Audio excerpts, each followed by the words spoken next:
కూడా నేను ఒక మనుష్యుడు తనకి కలిగినటువంటి నింద తొలగించుకోవడానికి, పరాక్రమాన్ని నిరూపించుకోవడానికి, తన వంశము కళంకం పొందకుండా ఉండడానికి చేశాను తప్ప నా మనసులో వేరొక ప్రయోజనాన్ని పెట్టుకుని చేసినవి కావు. అంటే నీ కోసం నేను చేయలేదు. విదితశ్చాస్తుతే భద్రే యోయం రణ పరిశ్రమ సతీర్ణ సుహృదాం వీర్యాత్ నత్వదర్థం మయా కృతః. ఈ పనులన్నీ నేను ఎంతో శ్రమపడి చేసినవి అన్నీ కూడా కేవలముగా నా వంశప్రతిష్టని, నా యొక్క ప్రతిష్టని నిలబెట్టుకోవడానికి చేసినవి తప్ప నీకోసం చేసినవని నువ్వు అనుకోకూడదు. ప్రాప్త చారిత్ర సందేహ మమ ప్రతిముఖే స్థిత దీపో నేత్రాతురస్యేవ ప్రతికూలాసి మే దృఢం. ఒక పెద్ద మాటే వేసేసాడు ఇక్కడ. ఆయన అన్నాడు ప్రాప్త చారిత్ర సందేహ, అనుమానాస్పదమైనటువంటి నడవడి కలిగిన దానా అన్నాడు. నిన్ను నేను కన్నులెత్తి చూడలేకపోతున్నాను. ఎందుకో తెలుసా? కంటి వ్యాధి ఉన్నవాడు దీపాన్ని చూడలేనట్టు అన్నాడు. ఇది ఇక్కడే కదండి రామాయణంలో. అయ్య బాబోయ్, ఇంకిక్కడి నుంచి రాముడి మీద ఎప్పటి త్రేతాయుగం ఇప్పటి వరకు నింద వేస్తూనే ఉన్నారు. నేను అగ్నిప్రవేశం చేయించిన రాముణ్ణి కాను, నేను అటువంటి అనుమానం మనిషిని అనుకుంటున్నావా? రాముడి ధర్మం అక్కర్లేదు, అనుమానం ఒకటి మాత్రం కావలసి వచ్చింది. అసలు రామాయణంలో ఆ ఘట్టం ఏమిటో సరిగా అర్థమైతే ఆ నింద మనం రాముణ్ణి చెయ్యం. కాబట్టి ఆయన అన్నాడు, కంటి కలక నాకు వచ్చింది, దీపం ఎదురుగుండా ఉంది, నేను దీపాన్ని చూడలేకపోతున్నాను. ఇప్పుడు దీపాంది దోషమా నాది దోషమా? నాది దోషం. నా కంటికి వ్యాధి ఉంది, అందుకని నా కన్ను దీపాన్ని చూడలేకపోతుంది. ఆయన ఎంత స్పష్టంగా చెప్పాడో చూడండి.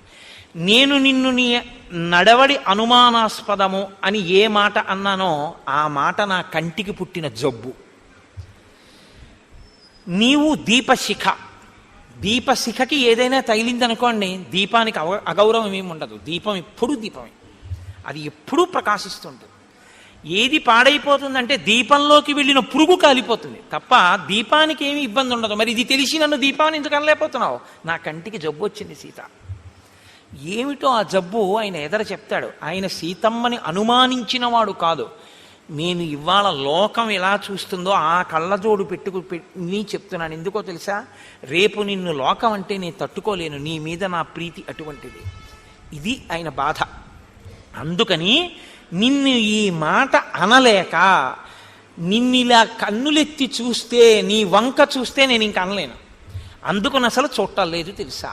ఇది ఆయన ప్రేమ, ఇది ఆయన ప్రీతి. కానీ ఎందుకు అనవలసి వచ్చిందో చెప్తాడు. తద్గచ్చహ్యభ్యనుజ్ఞాత యదీష్టం జనకాత్మజే ఏతాదశ దిశో భద్రే కార్యమస్తి నమేత్వయా కప్పుమాన్హి కులే జాతః స్త్రియం పరగృహోషితాం తేజస్వీ పునరాదత్యాత్ సుహృల్లేఖ్యేన చేతసా రావణంక పరిభ్రష్టాం దృష్టాం దుష్టేన చక్షుషా కదం త్వాం పునరాదద్యాం కులం వ్యపదిశన్మహత్ లక్ష్మణేన భరతేవాత్వం కురు బుద్ధిం యథాసుఖం సుగ్రీవే వానరేంద్రేవా రాక్షసేంద్రే విభీషణే నివేశయ మనస్సీతే యథావా సుఖమాత్మనః. ఆయన అన్నాడు, సీత, ఇప్పుడు నీకు ఉన్నటువంటి కష్టం నుంచి నువ్వు విడుదల పొందావు. రావణుని భయం నీకు లేదు. కాబట్టి ఇప్పుడు నువ్వు దశ దిశలలో నీవు ఎక్కడ సంతోషంగా ఉంటాననుకుంటావో అక్కడికి నువ్వు వెళ్ళవచ్చు. ఒకవేళ నీకు రక్షణ లక్ష్మణుడి దగ్గర లభిస్తుంది అనుకుంటే లక్ష్మణుడి దగ్గర ఉండవచ్చు, భరతుడి దగ్గర లభిస్తుంది అంటే భరతుడి దగ్గర ఉండవచ్చు, శత్రుఘ్నుడి దగ్గర లభిస్తుందంటే శత్రుఘ్నుడి దగ్గర ఉండవచ్చు. కాదు, కపిరాజైన సుగ్రీవుడి దగ్గర లభిస్తుందంటే ఆయన దగ్గర ఉండవచ్చు. కానీ రావణాసురుడు బలవంతంగా తన చేతితో పట్టుకుని పైకెత్తి తొడ మీద కూర్చోపెట్టుకుని చాలా దగ్గరగా నిన్ను పట్టుకొని కామమోహితమైన కన్నులతో చూసినటువంటి నిన్ను మళ్ళీ తీసుకొచ్చి నా ఇల్లాలి స్థానంలో గౌరవించి నా ఇంటిలో ఉంచుకోగలిగినంత ఔదార్యంతో నేను ఇప్పుడు మాత్రం లేను. అటువంటి స్థితి కుదరదు. కాబట్టి నీవు రక్షణ ఎక్కడ పొందుతావో అక్కడికి నువ్వు వెళ్ళవచ్చు. అంటే సీతమ్మంది, కిమ్మాం అసదృశం వాక్యం ఈదృశం శ్రోత్ర దారుణం రూక్షం శ్రవయసే వీర ప్రకృతామివ. ఆవిడంది, రామ, మీరు మాట్లాడుతున్న మాటలు ఎలా ఉన్నాయో తెలుసా? అసలు ధర్మశాస్త్రము ప్రవర్తన ఏమీ తెలియనటువంటి అత్యంత చౌకబారు ప్రవర్తన కలిగినటువంటి ఒక స్త్రీని అంత చౌకబారుతనం ఉన్న ఒక పురుషుడు మాట్లాడితే ఎలా ఉంటుందో అలా ఉంది తప్ప ఇది రాముడు సీతతో మాట్లాడే మాటల్లా లేవు. న తథాస్మి మహాబాహో యథాత్వం అవగచ్చసి ప్రత్యయం గచ్చమేయేన చారిత్రేణైవ తే శపే. నేను ఏనా నడువడిని నువ్వు సందేహించావో ఆ నా ప్రవర్తన మీద ఒట్టు పెట్టి చెప్తున్నాను. ఇలా స్త్రీ జాతిని శంకించడం అనేటటువంటిది తగదు. నా పాతివ్రత్యము మీద ఆన, నువ్వు నన్ను విశ్వసించు. పృథక్ స్త్రీణాం ప్రచారేణ జాతిం తాం పరిశంకసే పరిత్యజేమాం శంకాంతు యది తేహం పరీక్షిత. మనుష్యుల యందు ఎప్పుడూ కూడా, ప్రతివారి యందు కూడా ఎక్కడో అక్కడ అల్పమైనటువంటి బుద్ధి కలిగిన వాళ్ళు ఉంటారు. అది ఆడవారి యందు కావచ్చు, మగవారి యందు కావచ్చు. అంత మాత్రం చేత అందరినీ ఆ గాట కట్టి మాట్లాడడం తప్పు. ఎక్కడో ఎవరో అటువంటి వారిని నువ్వు చూసి ఉండొచ్చు. అంత మాత్రం చేత నన్ను కూడా అలా మాట్లాడడం చాలా తప్పు రామ. యదహం గాత్ర సంస్పర్శం గతాస్మి వివశా ప్రభో కామకారో నమే తత్ర దైవం తత్రాపరాధ్యతి. రావణుడు నన్ను పట్టుకున్నాడు, తొడ మీద కూర్చోబెట్టుకున్నాడు అంటున్నావు. రావణుడు నన్ను పట్టుకున్నప్పుడు, తన తొడ మీద కూర్చోపెట్టుకున్నప్పుడు నన్ను నేను రక్షించుకోగలిగిన స్థితి నాది కాదు. నేను పతివ్రతని, నువ్వు నన్ను రక్షించాలి. నా ధర్మం నీ చేత రక్షింపబడడం. నన్ను నేను రక్షించుకోగలిగినంత బలం నాకు లేదు నా శరీరానికి. అవతల శరీరం యొక్క బలం ఎక్కువ. అవతలవాడు తన శరీరంతో బలంతో నన్ను పట్టుకుని తన తొడ మీద కూర్చోబెట్టుకున్నాడు. అప్పుడు నా మనసు మారి ఉంటే నాది తప్పు. మదధీనం తు ఎత్తన్మే హృదయం తయివర్తతే పరాధీనేషు గాత్రేషు కింకరిష్యామ్యనీశ్వర. నా శరీరమును వాడు పట్టుకున్నాడు, నా మనసు నిన్ను పట్టుకుంది. ఏది దోషం చెప్పి ఇప్పుడు? నా దోషం ఉందా? నా మనసు నిన్ను పట్టుకుంది అని నువ్వు నమ్మడానికి నేనేం చేయవలసి ఉంటుంది? శరీరం రావణుడు పట్టుకుంటే నా తప్పేమిటి? అంటే సందర్భం వచ్చింది కాబట్టి నేను మీతో ఒక విషయం ప్రస్తావన చేస్తా. సనాతన ధర్మంలో చాలా పెద్ద మాట ఒకటి ఉంది తెలుసా అండి?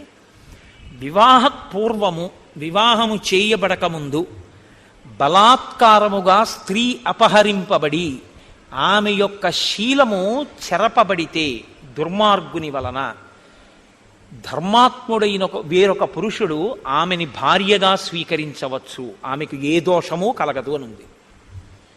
అంత ఉదారంగా మాట్లాడే శాస్త్రాలు. ఆమె మనసు ప్రధానం అని చెప్పి ఆ వాడు పశుబలంతో నన్ను తొడ మీద కూర్చోబెట్టుకున్నాడు. నా మనసు నిన్నాశ్రయించింది. హా రామ హా లక్ష్మణ అన్నాను. నా దోషం ఏముంది? కాబట్టి సహ సమృద్ధ భావేన సంసర్గేణ చ మానద ఇది తేహం న విజ్ఞాత హతా తేనాస్మి శాశ్వతం. ఆవిడ ఎంత గొప్పగా పిలిచిందండి భర్తని. దుర్మతే అని మండోదరి పిలిస్తే మానదా అని ఆవిడ పిలిచింది సీతమ్మ భర్తని. మానదా అంటే నీ భార్య యొక్క ప్రవర్తనని, నీ భార్య యొక్క మానమంటే గౌరవమును కాపాడవలసిన వాడా. 10 మంది మధ్యలో ఇంతకాలం కలిసిమెలిసి తిరిగిన వాళ్ళమే, కొన్ని నెలలు ఆపద వచ్చి నేను ఇక్కడ ఉన్నానే, అంత మాత్రానికి ఇంత శంకించి నువ్వు ఇన్ని వేల మంది ముందు మాట్లాడేవే, ఇప్పుడు నేను ఉన్నట్టా నశించిపోయినట్టా అని అడిగింది ఆవిడ. ప్రేషితస్తే యదా వీరో హనుమాన్ అవలోకక లంకస్తాహం తయా వీరా కిం తదాన విసర్జిత ప్రత్యక్షం వానరేంద్రస్య తద్వాక్య సమనంతరం తయా సంత్యక్తయా వీరా త్యక్తం స్యాజ్జీవితం మయా. హనుమని నువ్వు పంపించావు. హనుమ వచ్చి శిశుపావృక్షం మీద కూర్చుని చూశారు. నేను ఎటువంటి ప్రవర్తనతో ఉన్నారో ఆయన చూశారు. చూసి నాకు నీ ఉంగరం ఇచ్చారు, నా కేశభూషణాన్ని పుచ్చుకున్నాడు. నీ దగ్గరికి వచ్చాడు, నీకు నా ఆభరణాలు ఇచ్చాడు. నువ్వు చాలా సంతోషించావు. సీతమ్మని వదిలి నేను ఉండలేనని సేతువు కట్టొచ్చావు, వచ్చి యుద్ధం చేశావు. ఇప్పుడేమంటున్నావు? నీ చారిత్రము అనుమానాస్పదం అంటున్నావు.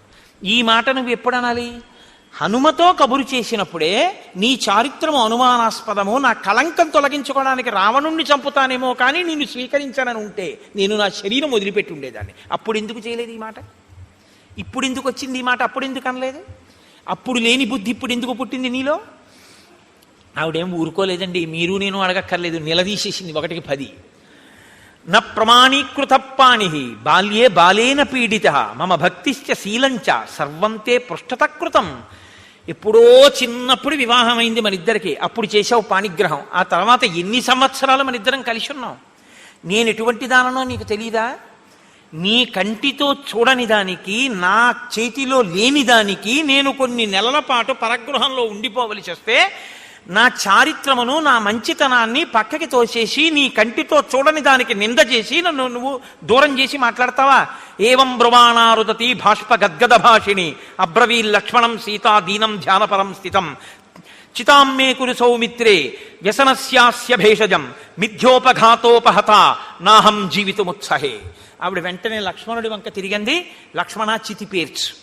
లేనటువంటి అపవాదు నా మీద మీ అన్న వేసినప్పుడు ఇక నేను ఈ శరీరంతో ఉండదలుచుకోలేదు, అగ్నిహోత్రంలో ప్రవేశిస్తాను, చితి పేర్చండి.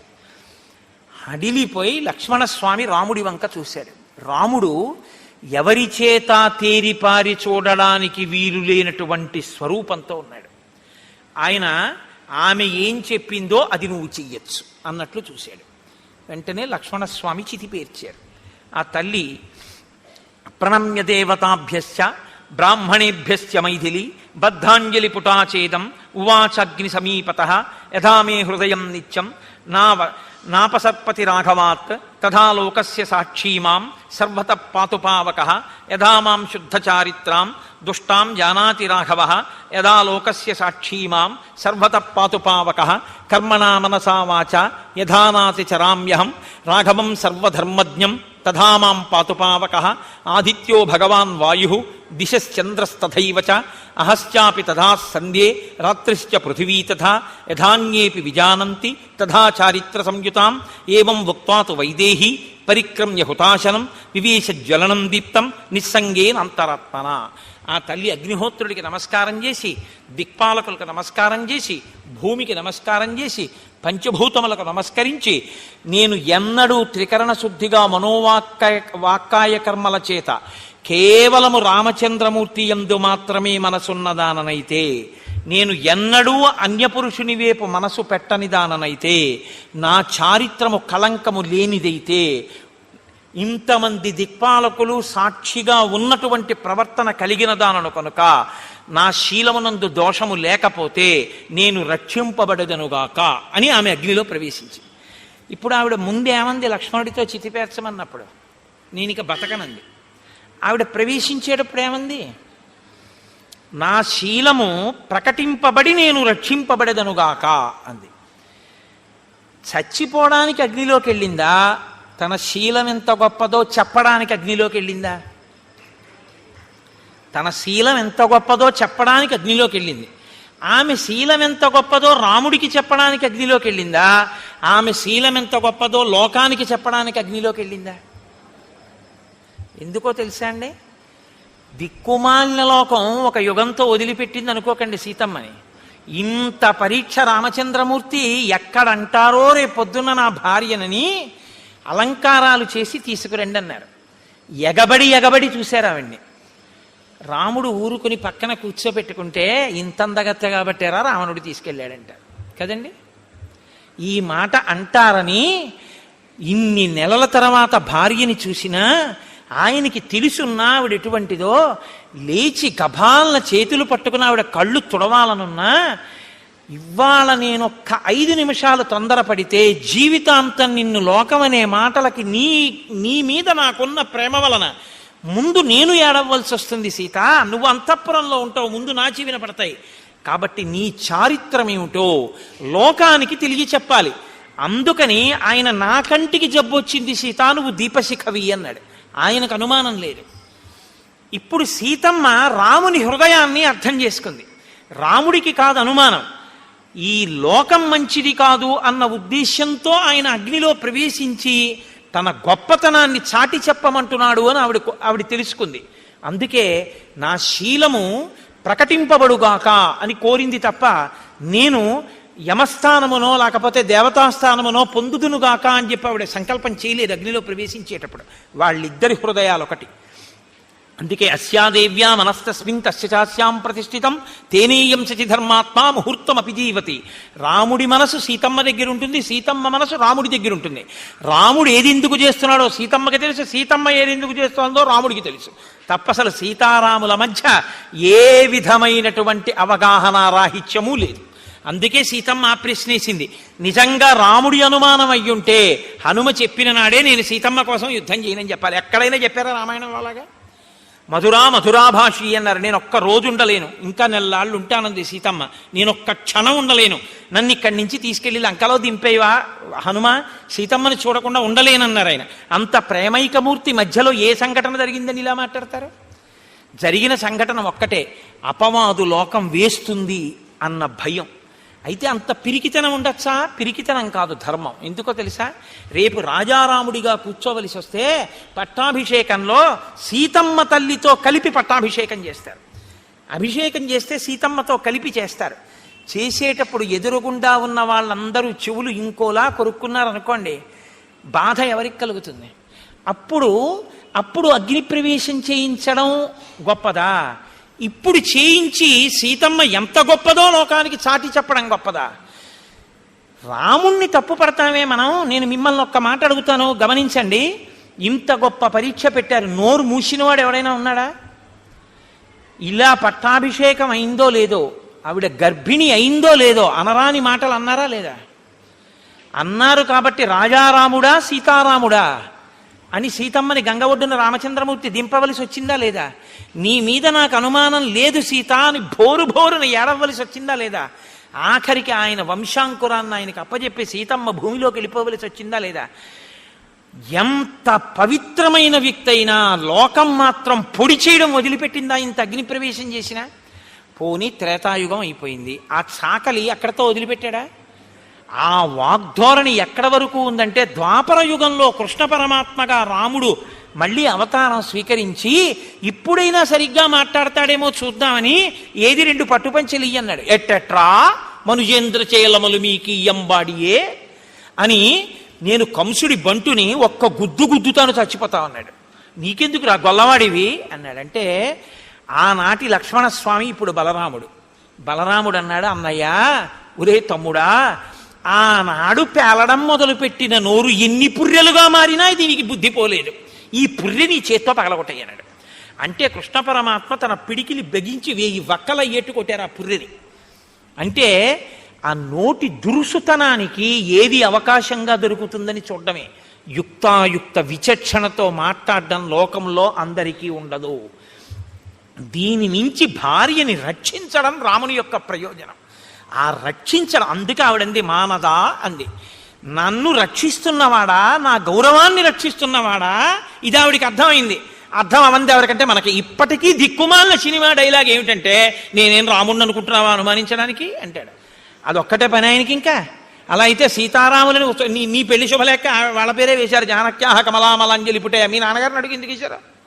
అనుమానం రాముడిని ఎందుకు వేసావు? మరి అలాంటప్పుడు ధర్మం అర్థం చేసుకునే ప్రయత్నించాలి. రామచంద్రమూర్తి అంటే రాశీభూతమైనటువంటి ధర్మం. సీతమ్మ తల్లి యొక్క కీర్తిని ప్రకాశింపచేసేటటువంటి ప్రయత్నం చేసిన మహాపురుషుడు ఆయన. వాళ్ళిద్దరికీ లేని గొడవ ఎన్ని కోణాల్లో, ఎన్ని కళ్ళజోళ్ళెట్టుకుని, ఎన్ని రకరకాలుగానో చూసి, ఎన్ని రకాల వ్యాఖ్యానాలు, ఎన్ని రకాల ఉపన్యాసాలు, ఎన్ని రకాల మాటలో. అప్పుడు చేసిన అగ్ని పరీక్షకు కట్టుబడి మనం ఇప్పటికైనా రాముడి మీద అనకుండా ఉన్నామా చెప్పండి? ఎన్ని తప్పు మాటలు. రాముడు ఆపాటి జాగ్రత్త కూడా తీసుకుని ఉండకపోతే మనం ఎంత మాట్లాడుండేవాళ్ళు? అసలు రామాయణం చెప్తాయండి మనం. అయ్యి బాబోయ్ ఇదొక్కటే పట్టుకుంటాం, రామాయణంలో మిగిలినవన్నీ వదిలేసి ఒక్క ఘట్టమే పట్టుకుందాం మనం. కాబట్టి రాముని యొక్క ధార్మిక నిష్టని మీరు చూడవలసి ఉంటుంది. ఇప్పుడు ఆ తల్లి నమస్కారం చేసి అగ్నిలోకి ప్రవేశించగానే అగ్నిహోత్రుడు రావడం కాదు, మొత్తం దేవతలందరూ త్రిమూర్తులు విష్ణు స్వరూపం తప్ప కదిలొచ్చేసింది.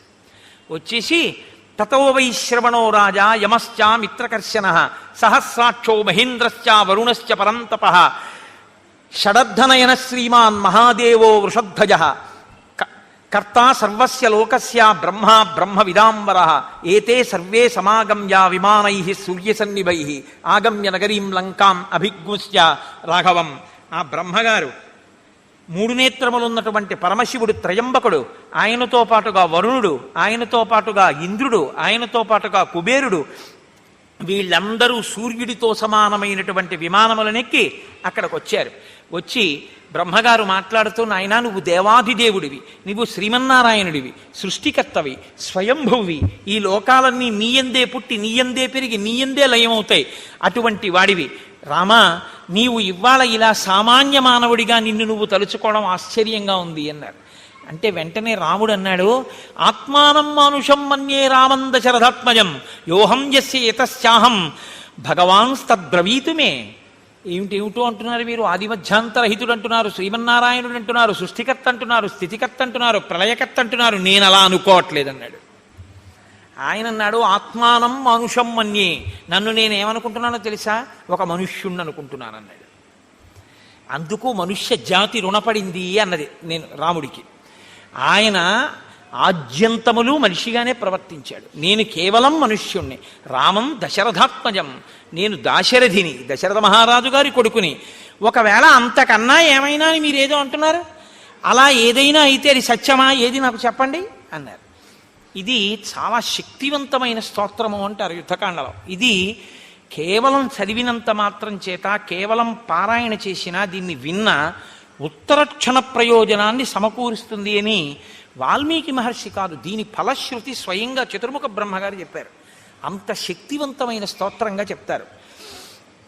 ఇతి బ్రువంతం కాకుత్సం బ్రహ్మ బ్రహ్మవిదాంబర అబ్రవీచ్ఛృణిమే రామం సత్యం సత్యపరాక్రమం భవాన్ నారాయణో దేవ శ్రీమాంశ్చక్రాయుధో విభో ఏకశృంగో వరాహస్త్వం భూతభవ్య సపత్నజిత్ అక్షరం బ్రహ్మ సత్యంచ మధ్యే చాంతే చ రాఘవ లోకానాం తం వరో ధర్మో విశ్వక్సేనశ్చతుర్భుజ శార్ంగధన్వా హృషీకేశ పురుష పురుషోత్తమ అజిత ఖడ్గదృద్విష్ణు కృష్ణైశ్చైవ బృహద్బల సహస్రశృంగో వేదాత్మా శతజిహ్వో మహర్షభ త్వం యజ్ఞస్త్వం వషట్కార త్వమోంకార పరంతప ప్రభవం నిధనం వాతే న విధు కో భవానితి దృశ్యసే సర్వభూతేషు బ్రాహ్మణేషు చ గోషు చ దిక్షు సర్వాసు గగనే పర్వతేషు వనేషు చ సహస్రచరణ శ్రీమాన్ శతశీర్ష సహస్రదృక్ త్వం ధారయసి భూతాని వసుధాం చ సపర్వతాం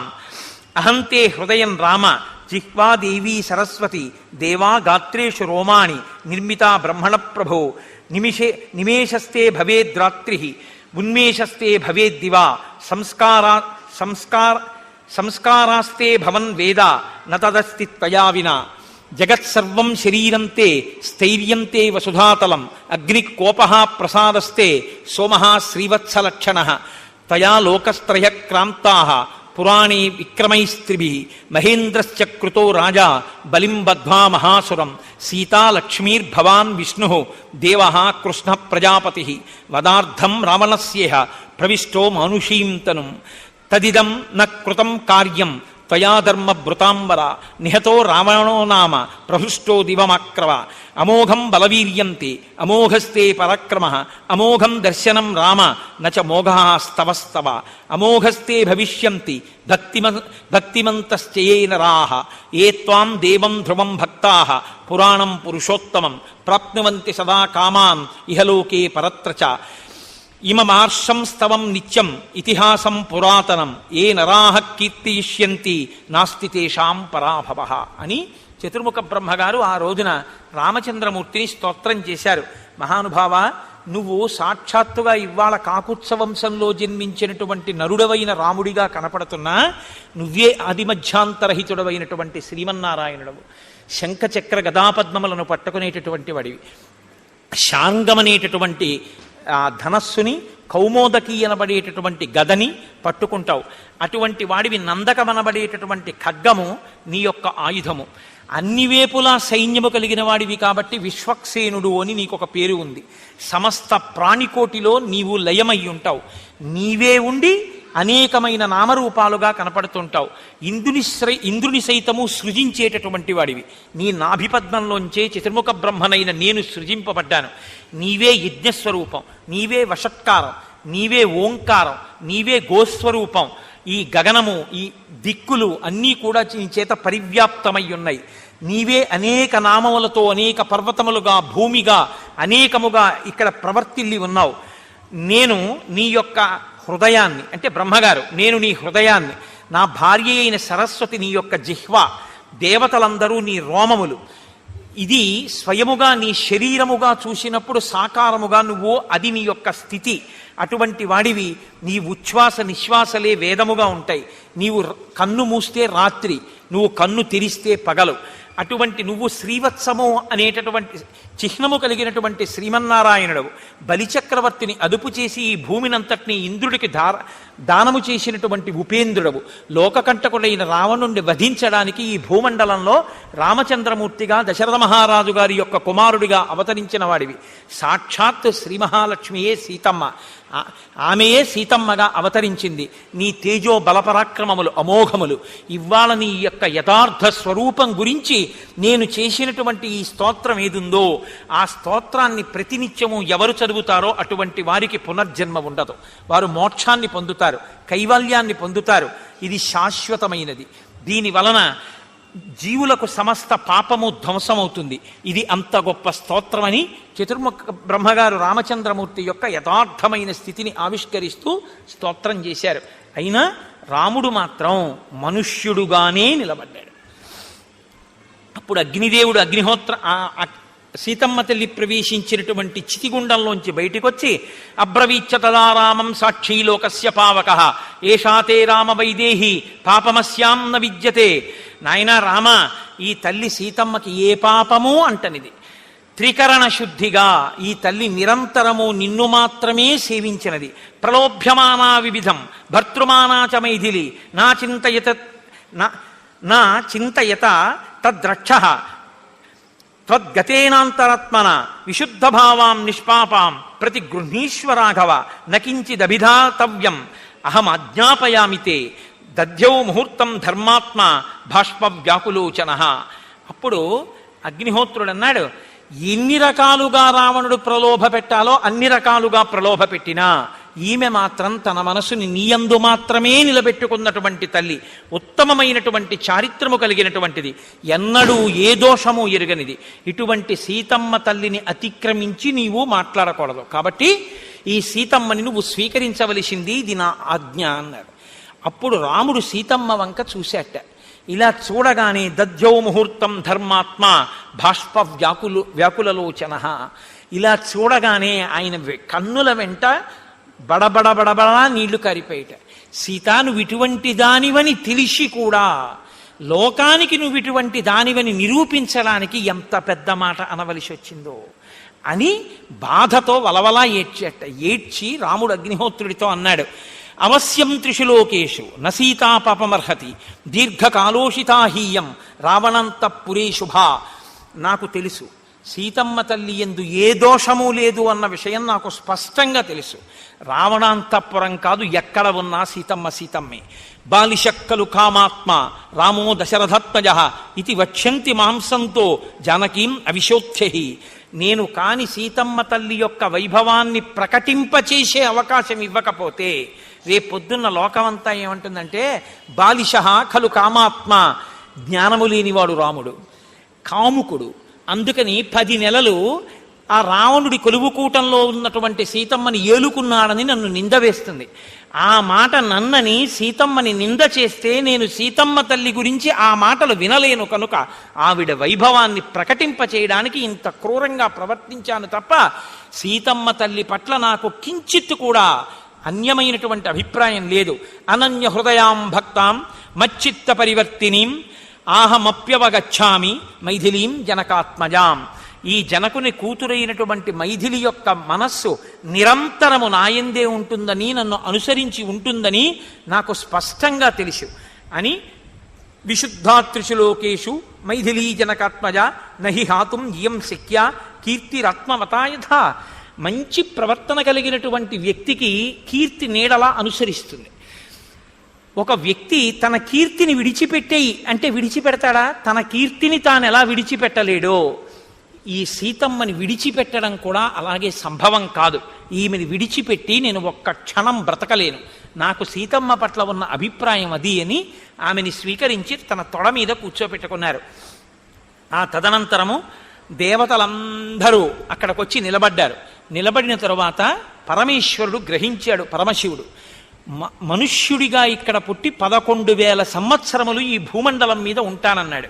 కాబట్టి ఇంకా 10,000 సంవత్సరములు రాజ్యం ఏలాలి, ఏలితే తప్ప శరీరాన్ని విడిచిపెట్టి రాడు. కాబట్టి ఈయన తన ప్రతిజ్ఞ నెరవేర్చుకునే అవకాశం ఇవ్వాలి అనుకున్నాడు. పరమశివుడు అన్నాడు, ఆశ్వాస్య భరతం దీనం కౌసల్యాంచ యశస్వినీం కైకీయించ సుమిత్రాంచ దృష్ట్వా లక్ష్మణమాతరం ప్రాప్య రాజ్యం అయోధ్యాయాం నందయిత్వా సుహృజ్జనం ఇక్ష్వాకూణాం కులే వంశం స్థాపయిత్వా మహాబల ఇష్టాతురగమేధేన ప్రాప్యచానుత్తమం యశః బ్రాహ్మణేభ్యో ధనం దత్వా త్రిదివం గంతుమర్హసి. నాయన రామ, నీవు ఇంత కష్టపడి రావణ సంహారం చేశావు. అక్కడ కౌసల్య, సుమిత్ర, కైకేయి పరితపిస్తుంటారు. భరతుడు నీ గురించి పరితపిస్తుంటాడు. 14 సంవత్సరాలు పూర్తయ్యాక రాకపోతే ప్రాయోపవేశం చేస్తానని ప్రతిజ్ఞ చేసి ఉన్నాడు.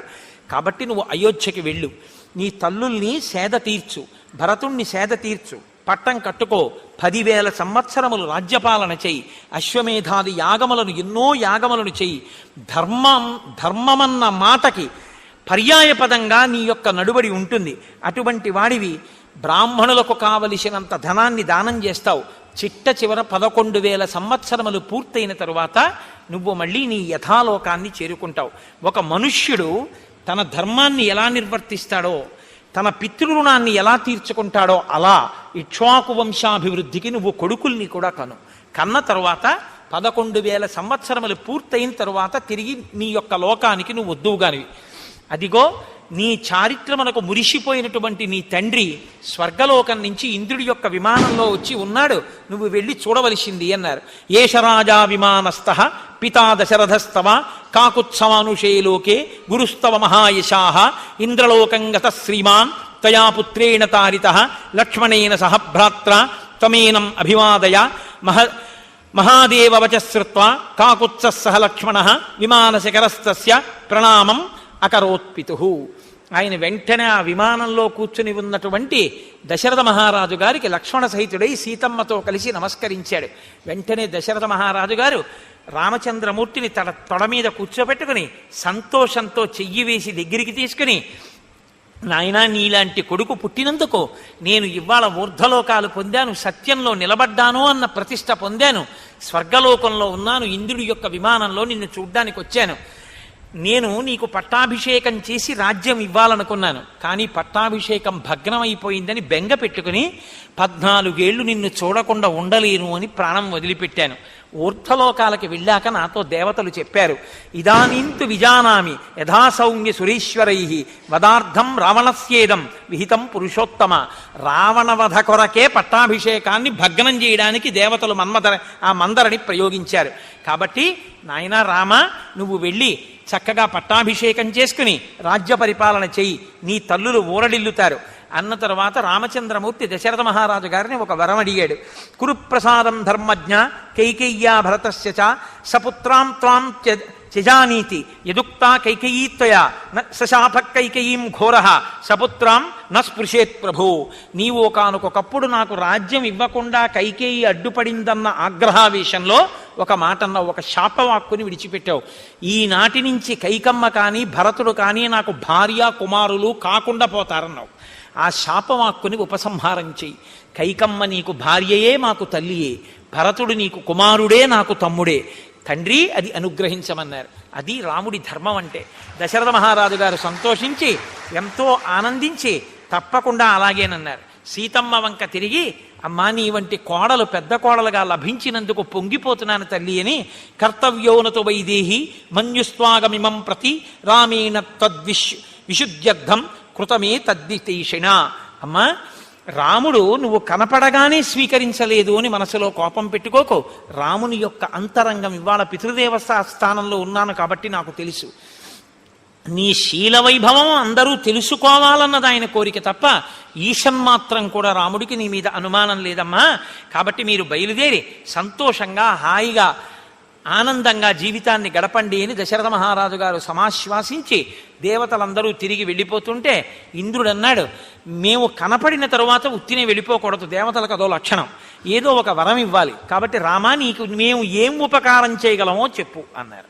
అంటే రామచంద్రమూర్తి అన్నారు, మమ హేతో పరాక్రాంత ఏగతా యమసాదనం తే సర్వే జీవితం ప్రాప్య సముతిష్టంతు వానరాహ నీరుజో నిర్వ్రణాంశ్చైవ సంపన్న బల పౌరుషాన్ గోలాంగూలాంస్తథైవరాన్ ద్రష్టుం ఇచ్చామి మానదా. ఇత పూర్వం నాతో యుద్ధం చేయడం కోసం సీతమ్మ తల్లిని రక్షించడం కోసమని కొన్ని కోట్ల వానరములు, భల్లూకములు, కొండముచ్చులు అన్నీ కూడా నాతో బయలుదేరి వచ్చాయి. రామరావణ యుద్ధంలో కొన్ని కోట్ల వానరములు మరణించాయి. మరణించినటువంటి వానరములు ఏ ఉన్నాయో అవన్నీ తిరిగి బ్రతకాలి. దెబ్బలు తగిలి పుళ్ళు పడి శరీరం బాధతో ఉన్న వాళ్ళు ఎవరున్నారో వాళ్ళందరి గాయములు మారిపోవాలి. అకాలమైనా సరే ఈ వానరములకు అందరికీ కూడా ఫలాలు, తేనె, కందమూలములు సమృద్ధిగా దొరకాలి. ఈ వరాన్ని నాకు ఇమ్మన్నారు. ఇంద్రుడు సంతోషించి మరణించినటువంటి వానరములన్నీ తిరిగి బతికేటట్టుగా అనుగ్రహించారు. దాంతో మళ్ళీ మొత్తం వానరాలన్నీ బతికేసాయి. ఒక్క వానరం రాముడి వెంట వెళ్ళింది పోయింది లేదు. రాముడిని నమ్ముకున్నవాడు అలా ఉంటాడు. అలాగే వేటికి దెబ్బలు తగిలి వ్రణాలు కలిగాయో వాళ్ళ వ్రణాలన్నీ పోయాయి. చక్కగా ఇప్పుడు అందరూ సంతోషించారు. ఆ రాత్రి రామచంద్రమూర్తి పడుకున్నారు. మరునాడు ఉదయం నిద్రలేచారు. విభీషణుడు వెళ్ళాడు.